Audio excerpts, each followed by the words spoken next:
सोच रहा होगा पत्नी कितनी दुखी थी। पछतावा और अपराध बोध मन में उमड़ पड़ा। तभी हैंक आकर बोला, पीने का पानी मिल गया है। आम दिनों में सामान्य लगने वाला बारिश का पानी प्रलय में जीवन का स्रोत है। 2 बड़ी बोतलें भरकर जेसन ने किराएदार को अलविदा कहा।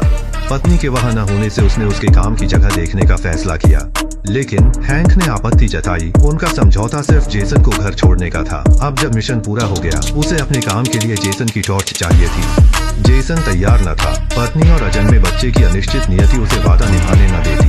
टॉर्च टूटने पर वे शांत हुए। हैंक ने बताया कि उसके पिता को 3 महीने पहले स्ट्रोक हुआ था और वह शहर के अस्पताल में थे। उसने उनकी देखभाल के लिए ही कंपनी छोड़ी थी। यह सुनकर जेसन चुप हो गया और उसने पहले हैंक के साथ जाने का फैसला किया। हैंक के साथ अस्पताल जाने, फिर अपनी पत्नी को खोजने का फैसला किया, पर उससे पहले उन्हें रोशनी का इंतजाम करना था। दोनों अंधेरे में चर्च पहुंचे, जहां उन्हें कुछ लाइटर मिले। जैसे ही उन्होंने अलाव जलाया, उनके पीछे से एक जंगली जानवर दहाड़ा। दोनों ने नुकीली लकड़ी की छड़ियां उठाई और देखने गए। तभी छाया से एक भूरा भालू निकला। दोनों डरकर भागे। घबराकर हैंक गिर गया। भालू का शिकार होने वाला था। दरवाजे पर पहुंचा जेसन रुककर कुछ पल सोचा, फिर हिम्मत कर दौड़ा। बूढ़े भालू को छड़ी से घायल किया। हैंक संकट से निकल मशाल उठा, मिलकर सामना करने सोचा, पर जेसन ने उसे फेंकने को कहा। विशाल भालू के झपटने से पहले उसने जमीन के सहारे छड़ी खड़ी की। बूढ़े भालू को मारने के बाद दोनों ने एक शानदार दावत का आनंद लिया। इस जीवन मृत्यु के अनुभव ने उनके बीच की दूरियां मिटा दी। हैंक ने जेसन को बताया कि यह आपदा शायद इंसानों के लिए नहीं, बल्कि आधुनिक सभ्यता के लिए है, क्योंकि वायरस फैलने पर उसने रेडियो पर सुना था कि कुछ जनजातियां और खानाबदोश लोग वायरस से प्रतिरक्षित थे। पेट भर खाना पीना खाकर आगे बढ़े। सामने टॉर्च की रोशनी दिखी। दोनों तनावग्रस्त हो गए। अंत में कुछ लोग वायरस से भी ज्यादा खतरनाक होते हैं। खैर, वे केवल आम शरणार्थी थे। हैंक ने जानकारी लेनी चाहिए, पर पता चला उसके पिता के केंद्रीय अस्पताल में आग लग गई थी। उसे अपने कानों पर विश्वास नहीं हुआ। वह पागलों की तरह निकास की ओर भागा। एक ही सांस में इमारत की ऊपरी मंजिल पर चढ़ा, पर विशाल केंद्रीय अस्पताल से बस धुआं निकल रहा था। हैंक पूरी तरह से निराश हो गया। उसने स्टूल उठाकर खिड़की तोड़ दी। तेज हवा महसूस कर तेज हवा में हैंक ने प्रलय को अलविदा कहने का फैसला किया। जेसन अत्यधिक तनाव में था। बेकार की बातें करते हुए चुपचाप करीब आया। सामने वाले का ध्यान भटकते ही उसने उसे खींच लिया, पर जान बचाने के बावजूद वह हैंक के टूटे हुए दिल को नहीं जोड़ पाया। शांत होने पर उसने इकट्ठे किए गए बीज निकाले। हैंक ने कहा, यह आशा की निरंतरता है। उम्मीद की जेसन उन्हें सहेज कर रखेगा। अंततः जेसन पर अकेला निकल पड़ा। भूमिगत पार्किंग से वह पत्नी के मॉल पहुंचा, पर बिखरे शवों के सिवा कोई नहीं मिला। घबराया हुआ वह पत्नी सहेली की किताबों की दुकान पर पहुंचा।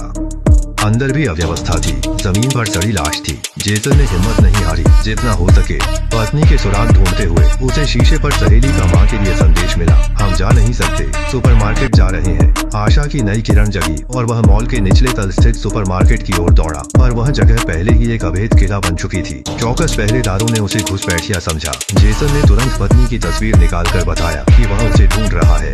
लीडर रुका। उसे एक गर्भवती महिला याद आई, तो उसने आदमियों को अंदर देखने भेजा। जेसन ने खुशी से धन्यवाद दिया। तभी एक अजीब आवाज आई।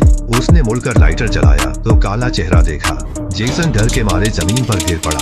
अंधेरे से अनगिनत गुंडे हथियार लहराते हुए सुपरमार्केट दौड़े। इस तरह संसाधनों के लिए खूनी संघर्ष छिड़ गया। शुरू हुआ। जेसन ने मदद करने के बजाय सुपरमार्केट में घुसने का फायदा उठाया। उसने अपनी पत्नी का नाम पुकारा और भीड़ में उसकी सहेली को ढूंढ लिया। पूछने पर उसे पता चला कि आपदा के समय उसकी पत्नी गर्भावस्था जांच के लिए गई थी और अस्पताल शॉपिंग मॉल के पास ही था। दोनों सुपरमार्केट से भागे, लेकिन एक जलता छत का बीम गिरा और उन्हें अलग कर दिया। जैसे ही आग पास आई, सहेली ने पीछे का दरवाजा खोला।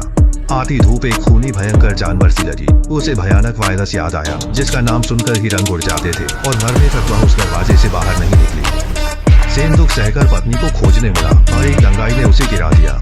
संकट में हैंक देवदूत की तरह प्रकट हुआ और दंगाई को धकेला। जेसन की आंखें कृतज्ञता से भर गईं, पर अगले ही पल डाकू ने हैंक के पेट में छुरा घोंपा। उसने उसे एक हथौड़े से गिराया और अंतिम प्रहार करने से रुक गया, क्योंकि हमलावर सिर्फ बच्चा था। हैंक ने हथियार फेंक दिया और जेसन के साथ सुपरमार्केट से भागा। दोनों नक्शे के अनुसार स्त्री रोग अस्पताल की ओर बढ़े। भूमिगत मार्ग बंद था, इसलिए जेसन को पास की इमारत से जमीन पर लौटना पड़ा।